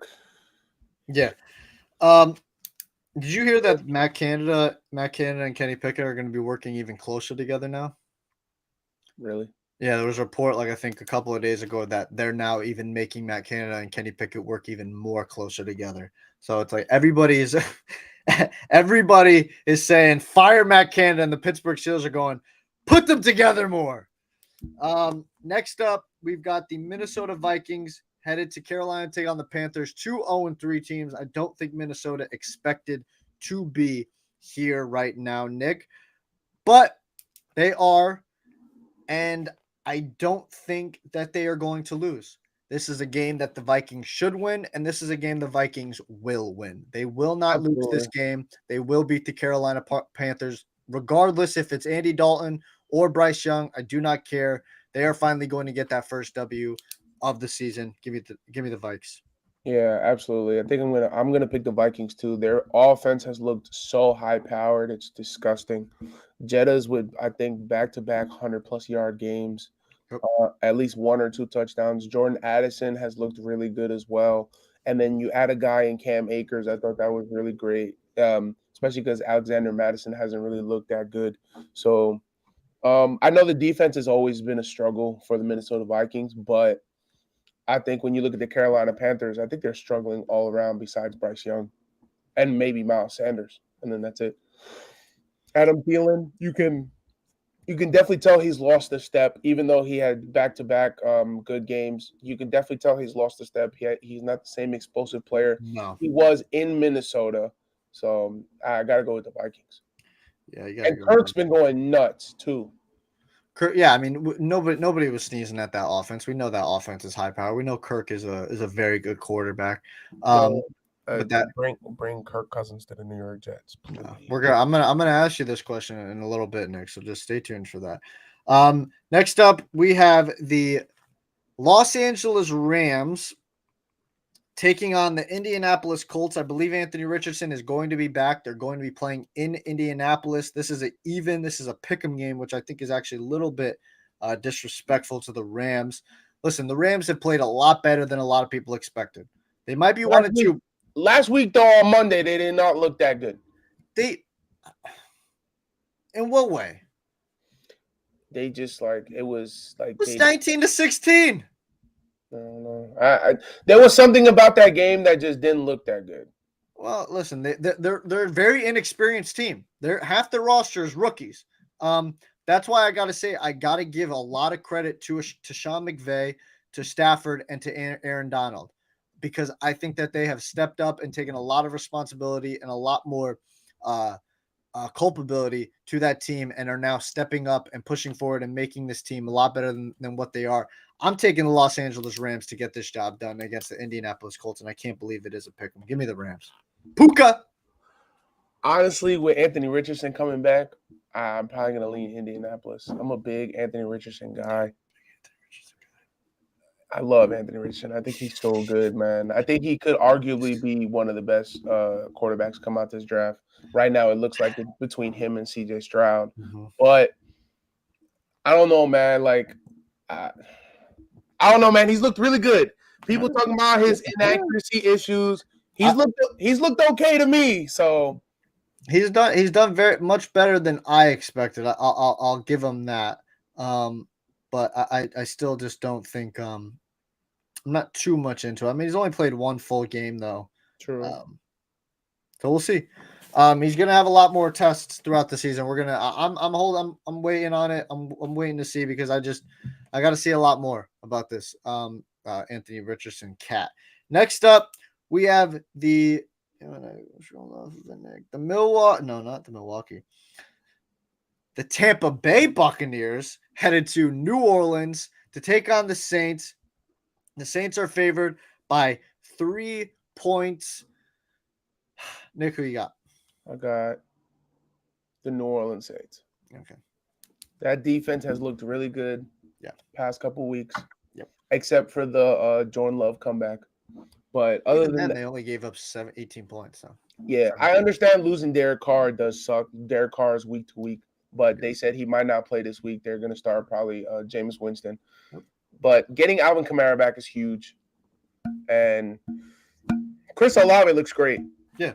Chris Olave has definitely put himself up there. I was a sleeper on Chris Olave, but watching him now with Derek Carr and now about to be Jameis Winston, I think that Saints team has I think it's their division to lose, in my opinion.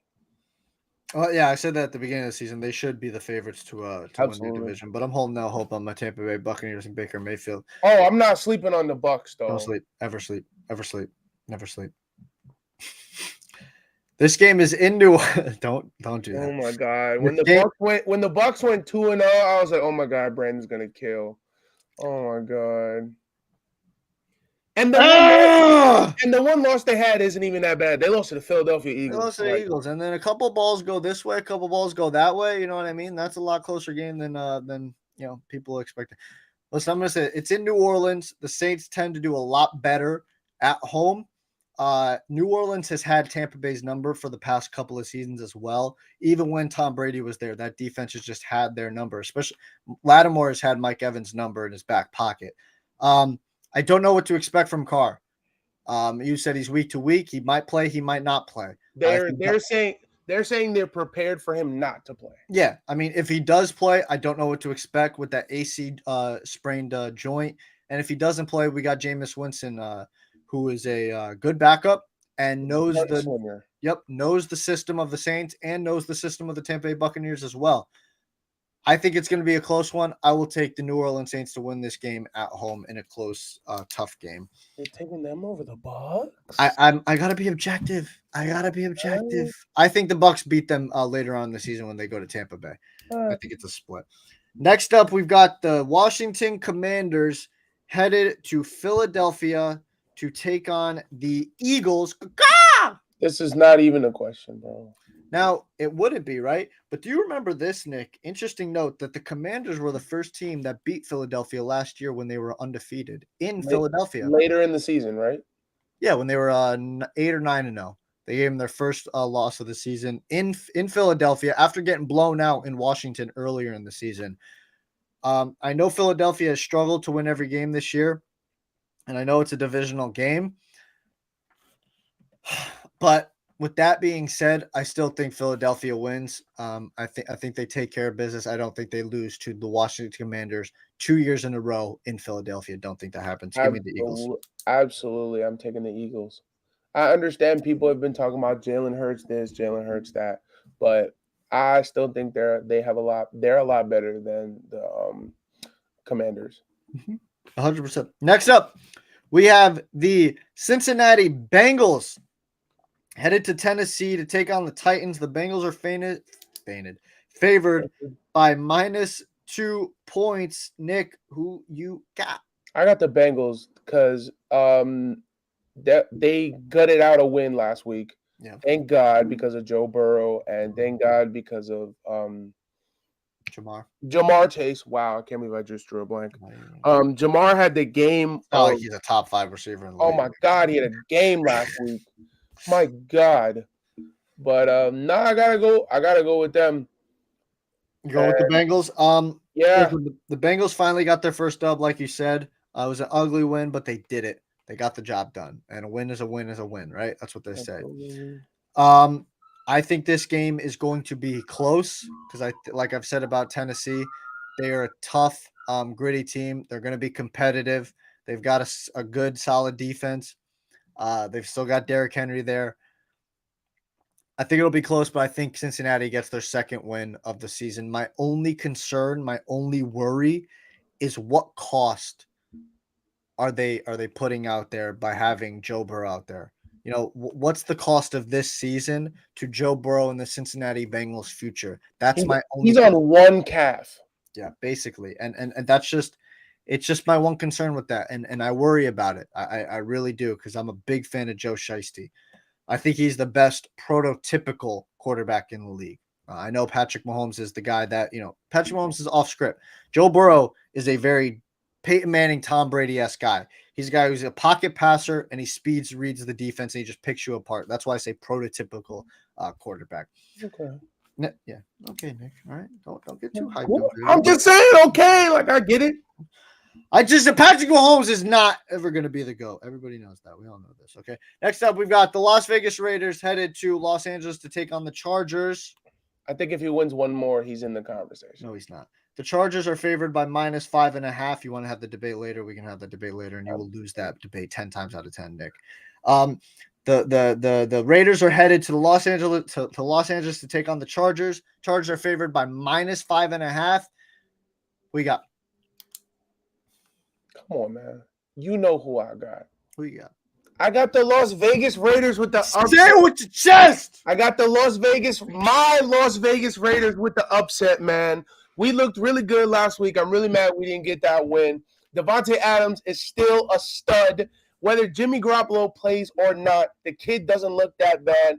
I forgot his name, though, which is really bad on my part. Who? He's not a rookie, but the backup that we have, he looked really good. Jared Stidham. No. Is it no, he's gone. He's on Denver now. Oh yeah, that's right. Okay, yeah, I'm blanking on. I'll find I forgot his name. I know what number he wears. But Aiden O'Connell? Yes, Aiden O'Connell. Yes. I think the kid looks really good. He played really good in training camp, played really good in the preseason. I think if Jimmy goes down, if Jimmy's not, because Jimmy's he's technically still in concussion protocol, so we don't know what's going to happen with Jimmy Garoppolo. But this, the Chargers defense is terrible. Yeah. And they look really good on paper, but when it comes to being in between those lines, they're not good. No. And like, if you look at and I think I'm expecting Josh Jacobs to have a big game. Okay. Josh Jacobs has been really quiet these past 3 weeks, and I feel like that's one of the main things that's really one of the main reasons why we've been losing. Like, Jimmy Garoppolo's look good. He's thrown a couple great throws. Obviously, we all know what Davante Adams is, all that. But I think I think this is going to be the game where we get Josh Jacobs going. If we can get Josh going, it definitely opens up more for O'Connell, and it makes him a little more confident. They're definitely going to rely on him more, as in Josh Jacobs, because of O'Connell being a little scared out there, whatever. But, like, I get it. Justin Herbert, he's looked really good, but this defense is going to cost them games. And I think this is one of them. Now, you say that about the Chargers defense, and I do not disagree with you. The Chargers defense is absolute ass. They're ranked in bottom in almost every statistical category. They're ranked in the bottom. But you do realize the Las Vegas Raiders are just as bad, if not worse. Absolutely. Yeah, if not worse. I would say they're worse. You do know who we have? Crosby? Max Crosby. Okay, the Chargers also have a guy by the name of Joey Bosa and Khalil Mack too, and Derwin James. Like, if you want to go star for star, the Chargers have the stars. They're just not doing. What star has had a better year this year? I don't know right now. Max Crosby. All right, well, you can say Max Crosby, and that's fine. Max Crosby. But I never take nothing away from. But what I'm saying to you is, both defenses are below average. I'll take the Chargers better than the Raiders for my money. But both offenses are explosive. They can explode at any point in time. But I'm going to roll with the Los Angeles Chargers. It's in LA. It's home. Justin Herbert has looked incredible. Kellen Moore and him, are guaranteeing our best friends right now. Justin Herbert loves having him there. He's I expect him to have the best statistical season of his career under Kellen Moore. It sucks for Mike Williams going down with the knee injury. I feel bad, but that sucks. Next one man down, next man up. Quentin Johnson. Your first round pick. That's why they drafted you. It's time to step up. Nut up or shut up time for you. And Keenan Allen has looked really good. Keenan Allen is outstanding. This guy. He's what, 200 plus last week? Yeah, it's nuts. I think he had 18 receptions too. Absolutely killed me in fantasy football. He is a forgotten hero of this league. People really sleep on him a lot because of he's old. He's 31 now, I believe. He's been in the league since 2013, which is just crazy to say. Very injury prone. Yeah, but he's an outstanding receiver. He just gets he's no flash. He just gets the job done. And that's it. Very similar to Mike Evans. But I'm going to roll with the Chargers because I just think that while both teams are not very good, especially defensively, I just think the Chargers are a little bit better. So I'm going to take the Los Angeles Chargers to win this game. Next up, we have the Arizona Cardinals headed to San Francisco. I don't even think this is a question, Nick. What you got? The best team in the NFL. San Francisco 49ers. Do you believe the San Francisco 49ers cover the -14? No. Interesting. No. The only reason I don't think they cover it is because there's got to be some level of confidence in that locker room in Arizona. Okay. Especially beating a team like the Dallas Cowboys. Yeah. So you definitely have a little bit of confidence. Joshua Dobbs has been all over social media, showing his face, having some fun. Yep. So can't even buy. Can we get this guy a jersey? Can't even buy. I know. Can we get this guy a jersey? And James Conner's no scrub of a running back. No. You said it earlier. Hollywood Brown looked really good last week. But I don't know, man. I don't think the spread gets covered. Okay. I think the Niners win probably by like 10. Yeah, I would say that. I don't think this is a question. I think the 49ers dominate. I actually do think they do cover the spread.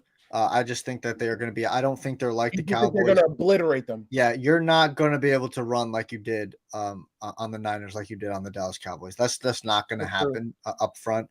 And they're not going to be able to throw the ball like they did against the 49ers because that pass rush is the Niners have – Hargrave or Nick Bosa? Who's the last name you said?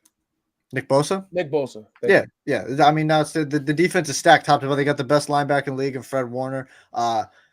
The guy I always freaking forget his name, Troy Polamalu Jr., Hufunga, I believe it is. He's outstanding at the safety. Charvarius Ward. The defense is stacked top to bottom. Absolutely. They're not going to be able to get the ball going for the Arizona Cardinals. Looking like another 70-point game. No, definitely not a 70. That comes around there's only been 4 times it's happened in NFL history. It's not happening again. But yeah, 49ers dominate. Next up, a game that I'm going to be keeping a keen eye on. The New England Patriots are headed to Dallas to take on the Cowboys. The Cowboys are favored by -6.5. Nick, who you got? I got the Dallas Cowboys. The Dallas Cowboys need to come back after losing to a JV varsity team. And playing the New England Patriots. I'm not going to say anything about the New England Patriots because that defense has looked really good. Yeah. You just got to get Mac Jones some weapons. Yeah. That's it. That's it. I think if I was the Patriots, I think they made a big mistake in not paying Jacoby Myers. Yeah. It's not major. I would have rather have paid Jacoby Myers over Juju Smith. Over Juju Smith-Schuster. Yeah. It was literally the same exact contract. I think right now Jacoby Myers is a better player than Juju Smith-Schuster. And look at what Jacoby's done in LA. In Vegas. I think when we signed him, I was happy. Yeah. Especially because God forbid Devontae Adams decided to leave. Yeah. I think Jacoby becomes that number one, and he's had flashes where he can be a really good number two. Yeah. And if God forbid Devontae leaves, he showed in New England that he could be a number one. Yeah. I think the big mistake was not going to get DeAndre Hopkins. I've made that very clear. But absolutely. Yeah, the New England Patriots are always going to be a tough out. They're always going to compete and bring it close. Their defense, or our defense, is top 10. It's always going to be a top 10 unit, if not top 5. And we're doing all this without 3 of our starting 4 cornerbacks. Just want that to be out there. Go look at that Miami Dolphins game. We did that without 3 of our starting 4 cornerbacks. All right. They ain't put 70 points up on us. They ain't do that to us. Now, just think if we had all 4 of our starting cornerbacks, how that game would have looked. It would have been very interesting. But I'm hoping Dallas gets back all 3 of their offensive linemen that were out last week: Tyron Smith, Zach Martin, and Biadash. I believe his last name. I probably butchered that, but whatever. Like you said, Dallas needs this win bad, Nick. They need it real bad. One, it's a good win versus a good team.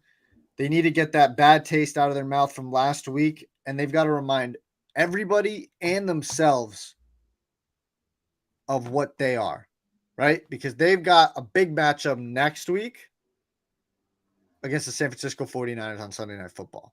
And you cannot go into that game dropping 2 straight games. You can't do it. So Dallas Cowboys have to come back. Listen, the Pats are going to be competitive in this game. It honestly would not shock me in the least, though, Nick, if the Patriots win this game. It really would not shock me. This is what I expect from Bill Belichick.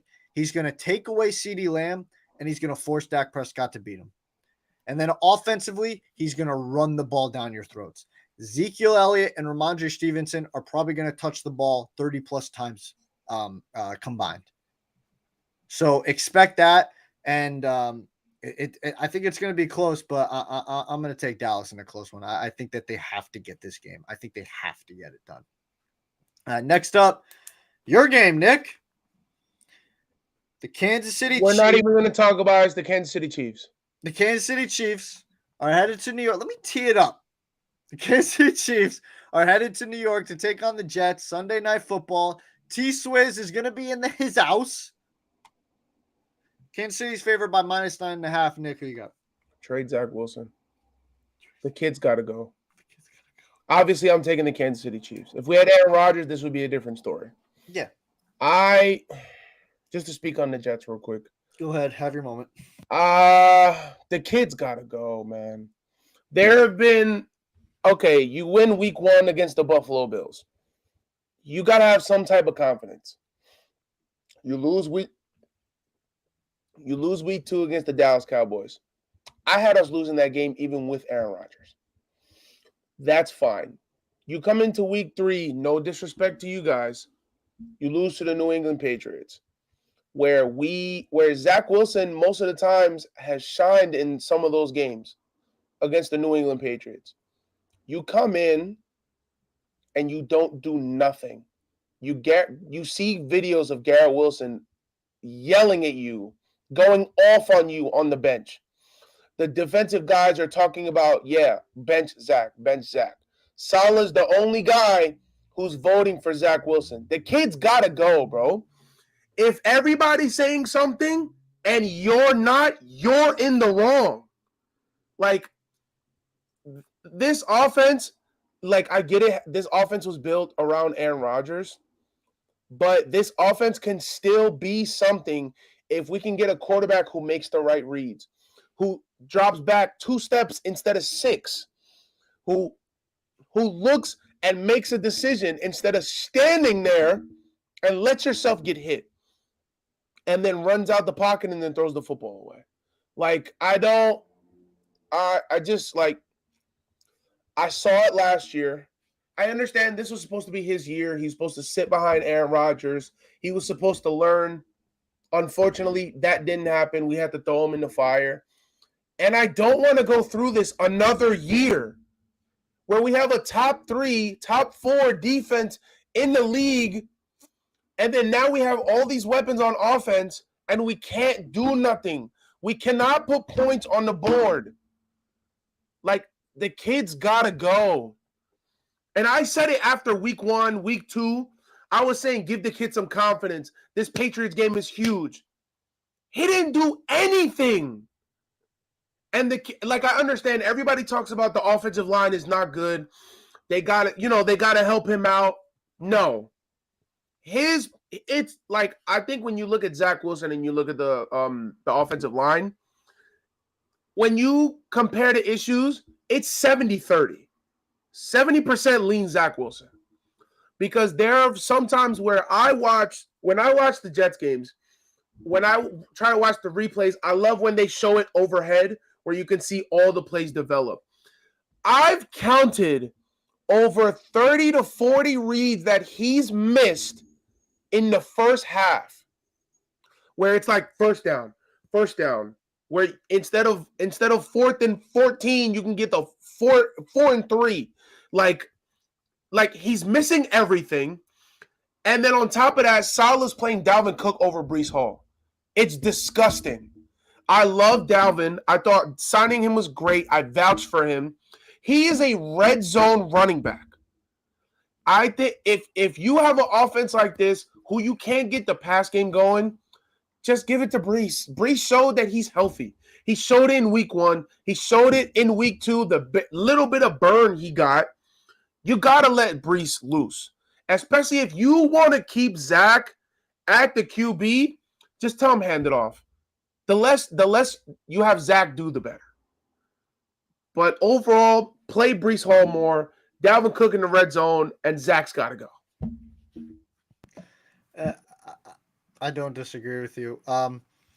Quickly on this game, before I ask you the question to dive into the Jets. The Jets defense, I believe, is going to keep this game close early. I think it's going to be close early, but I think eventually it's going to break down, and the Chiefs are going to be able to just get what they want on them. If there's ever a chance for them to win the game, though, the blueprint of what you did against the Patriots and last week is not the blueprint. The blueprint is what you did against Buffalo.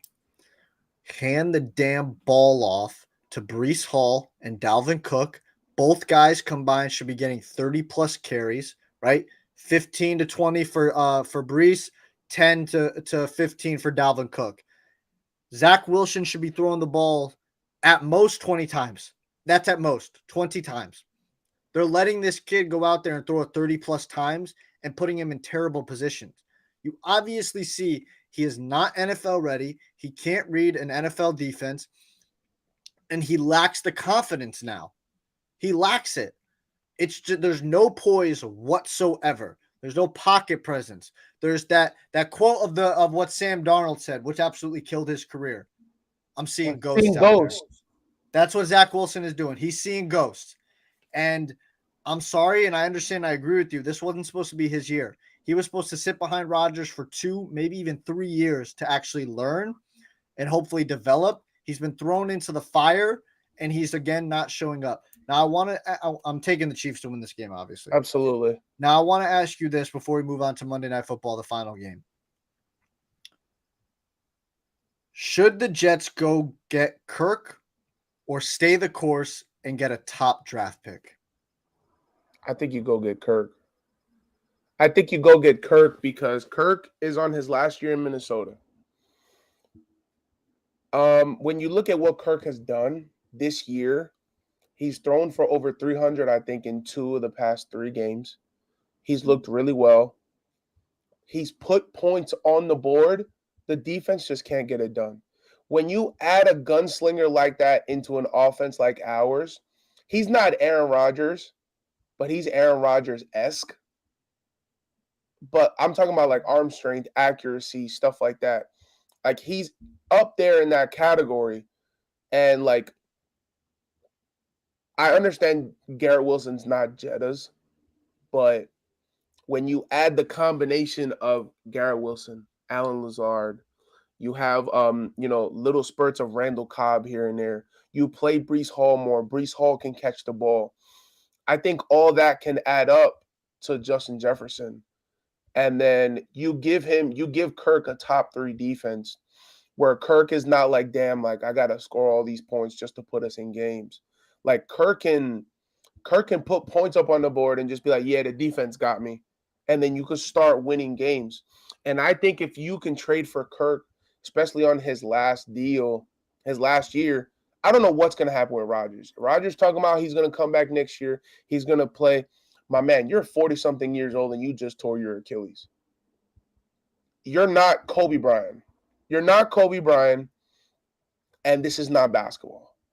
Everything's different. This is a contact sport, and I don't know if he's going to come back. I think for long term, and short term, I think you go out and get Kirk, and then it just makes this offense more high powered. And then next year, if Aaron Rodgers does decide to come back, you let him fight it out. Yeah. Here's what I'll say though. New York has fallen in love with Aaron Rodgers. And I don't think that you can go get Kirk for a 1-year rental and then go to Aaron Rodgers after that. Absolutely. You definitely can't keep Kirk as the long-term answer. No, because he's getting up there in age himself. Yeah, but also just because of cap hell, you can't re-sign Kirk Cousins and then keep Aaron Rodgers on your book. And if Aaron Rodgers doesn't come back and he retires, you still have to pay him that money. And remember, in 2 years, you have to pay Breece. Yeah, you have to pay all these guys. You have to pay Garrett. Sauce. You have to pay Sauce. So what I will say to you, Nick, is this: I think you stay the course. I think you keep Zach Wilson, and honestly, you don't keep Zach. I don't know what's going on. I don't know why they said no to Carson Wentz. I think you go get a veteran quarterback in free agency, or you trade for a backup quarterback out there that can, help you out and stuff like that. They should have never got rid of Mike White. And I think you stay the course. Yeah, losing Mike White sucks. I think you stay the course with this team, and I think you get – because look at this, right? Because I do believe Aaron Rodgers is coming back. I don't think he goes out like that. I don't know what he's going to be able to give you, but I don't think he goes out like that. Think about this. Let's say you guys get a top 5 pick, right? Because your team's not going to be that good with Zach Wilson as your starting quarterback. There's a guy out there by the name of Marvin Harrison Jr. Now, you get a Marvin Harrison Jr. with Garrett Wilson, Breece Hall, Aaron Rodgers coming back. I'm just saying Alan Lazard. Alan Lazard's not that guy. Don't sleep on that dude. I'm sleeping hard body on him with a pillow and a blanket over my head, Nick. I'm sleeping. That's all I'm saying. I like him in Green Bay. I don't think you go out and get Kirk. I just really don't. I think you have to stay the course. I don't think Zach Wilson is the answer. He's definitely not the answer. And I don't think Robert Saleh saying, we're behind Zach Wilson is the answer either. It's bad. You're going to lose the locker room, but I don't think my issue. But that's my issue. Mm-hmm. You lose the locker room. Well, no, that's why you go get. That's why I think you go get a Carson Wentz. I don't know why they said no to Carson Wentz. I really don't know why they said no, because Carson reached out. Reports say he reached out, and the Jets said no to him. I don't know why they said no. I don't know why you don't go and ask a Cam Newton to come in. I really don't. I don't. Both of those guys are better options than Zach Wilson right now. Absolutely, both of them. I think Carson Wentz would have been nice. Carson Wentz has got a little Zach Wilson in him, where he's very sporadic and he plays very bad. But he's better than Zach Wilson currently. He can still win you the games that we need to win. Yeah. But I'm telling you, that coaching staff is definitely not doing Zach Wilson any favors by letting him throw 30 plus times a game. Stop that stuff. Stop. And like we said before, like you keep Zach Wilson, you lose the locker room. That's my main issue. Yeah, you One don't of the want that main to happen. reasons why we won games last year is because of that locker room. Yep. If And you the lose, defense is not getting happy. They're getting angrier and angrier by the second. and I think if you lose the locker room, some of those guys don't want to re-sign their rookie deals. No. Yeah, they're gonna want to leave. So Exactly. finally, the final game of the slate, Nick, is the Seattle Seahawks headed to New York on Monday Night Football to take on the Giants, the G-Men. It's an even pick'em game. Who you got? I got the Seattle Seahawks. I'm not really high on the Giants. Mm-hmm. I understand Zach Wilson had that great comeback against the Arizona Cardinals. You mean Daniel Jones? I'm sorry, Daniel Jones. What'd I say? Zach Wilson. Zach Wilson. Fuck. My bad. I forgot I'm looking at the same person. Yeah. I understand. Messed up, dude. Daniel Jones is better than Zach Wilson. Come on now. And I'm not a Daniel Jones guy. Nah, Daniel Jones is better than Zach Wilson. Yeah. But it's just I'm not a firm believer on this Giants team. I don't see anywhere that they improved from last year. And now you lose Saquon. It's a lot. Yeah. And I think the Seahawks team is looking for a big win. Like they had the win against the Lions, which I thought was great. But I think they need to go 2-2 if they're gonna have any shot in competing. 3-1. They got 2 wins. 2-1. I'm sorry. Yeah, they got to beat go the Panthers. Yes. They got to be 3-1. Yeah, because they only lost to the Rams. Yeah, they have to be 3-1 to start the season if they have any chance of competing in this division. Yeah. So here's what I'll say. Seattle is a team that historically struggles on the road. They're kind of like the New Orleans, Atlanta, Indianapolis, those type of teams. They struggle more on the road, right? I'm going to go the G-Men. I think it's going to be close. I think these teams are pretty similar, to be honest with you. They're both well coached. They're both well coached, I should say. They've got solid defenses. Obviously, Seattle's offense is clearly better. It's not even really close. But because it's in New York, because Seattle's on the road, I'm going to go with the Giants to get the job done, and both teams move to 2-2. So that wraps up our Week 4 Pick'em, Nick. Let's see. Any other? Here's a question for you, right? Because Colin Kaepernick has been in the news lately. Do you think a team should take a flyer on Colin Kaepernick? Absolutely. Yeah? Absolutely. So here's my thing. And this is no shade to nobody. We already talked about him earlier. If Deshaun Watson can get a job in the NFL, why can't Colin Kaepernick? You want me to answer that? I understand that they're not the same type of player. No, you want me to answer that? Go ahead. I got your answer right here. Yeah. They paid him to go away. When he sued the NFL and they settled, that was paying you to go away. Okay? You caused us trouble. We gave you your money. Now you go away. That is the fact of the matter. I hate it. It sucks. He's being blackballed, but that's the fact that he got paid to go away. That is. I do believe, I agree with you. I think somebody should take a flyer on him. It's been 6 years. That's a long-ass time. But you can't tell me there are 64 quarterbacks right now better than Colin Kaepernick. Exactly. As a backup role. He's even said that himself. Yeah. I mean, he literally just put a note out, the letter out saying, I'll be the leader of the practice squad. I don't even want to be on the team. Just sign me to the practice squad. The kid, he just wants to be there. He just wants to show people that he can still do it. And I mentioned Atlanta should go out and sign a Cam Newton. I think Colin Kaepernick would also be perfect for an Atlanta Falcons team. I think Colin would be better than Cam. Yes, I love Cam. I would say when you look at Cam Newton, you got to remember he's not the heavy passer that he is. Yeah, but here's the thing: Colin Kaepernick's been out of the league for 6 years. He's going to be very rusty. No, absolutely. I think Cam is a better option in that case because he's been in live action football more recently than Colin. But like I said, I think taking a chance on Colin for the Falcons is not.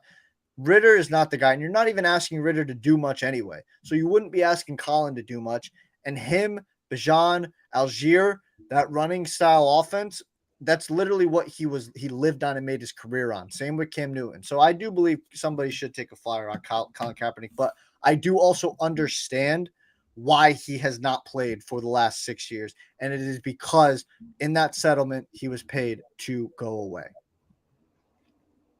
It's disappointing, but that is the truth. That's the truth of life sometimes. Yeah. Yeah. He deserves a job. He does. I mean, You don't see arm talent like that every day in the NFL. You don't see that athletic ability. I mean, what he did, 200 plus rushing yards against the Green Bay Packers in a playoff game. Exactly. That's outstanding. I mean, it's not like he was a scrub, like he's been to the Super Bowl. No. I mean, he was never an elite quarterback. He was never top 10, but he was a very good, competent quarterback who was electric at times. Like, exactly. Great plays, right?